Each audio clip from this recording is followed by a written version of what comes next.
In the original Secret Empire Hydra Captain America story, the reason why he was actually able to wield the real version of Mjolnir is because reality was rewritten so that he could wield it. So the closest explainer for Avengers Doomsday, if they're on the Fantastic Four ship in another universe, like they're coming to the MCU 616 universe, why this evil Captain America, or if he is evil, would be able to be worthy enough to wield Mjolnir, it probably has something to do with Doctor Doom using his magic on him, rewriting the reality of his character so that he's able to do it, like some sort of runic magic that allows him to wield Mjolnir.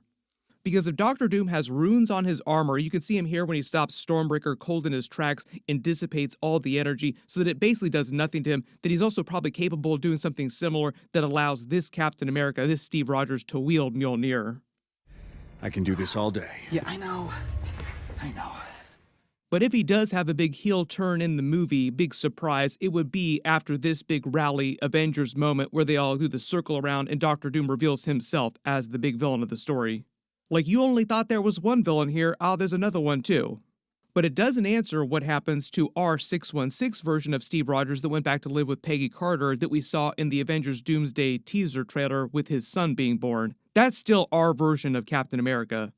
There's also another confirmation about Loki showing up from the TVA to help him too. So when you see Loki use his card here, he's standing next to the curtains. In my last video, I said the curtains that Loki was standing next to in his TVA uniform look like the curtains inside Captain America and Peggy Carter's house. But also, when you see the hand turning his card over, the TVA card with his portrait on it, you also see it holding a ring. It's the same ring on Steve Rogers' finger that we see after he gets off of his motorcycle. So it's Steve Rogers holding Loki's TVA card, which I think confirms that that's going to be one of the new post-credit scenes that they attach to the Avengers Endgame Encore, so that when he goes back to the past to live with Peggy Carter, all of a sudden Loki shows up at his door and sends him to another universe because he's causing an incursion.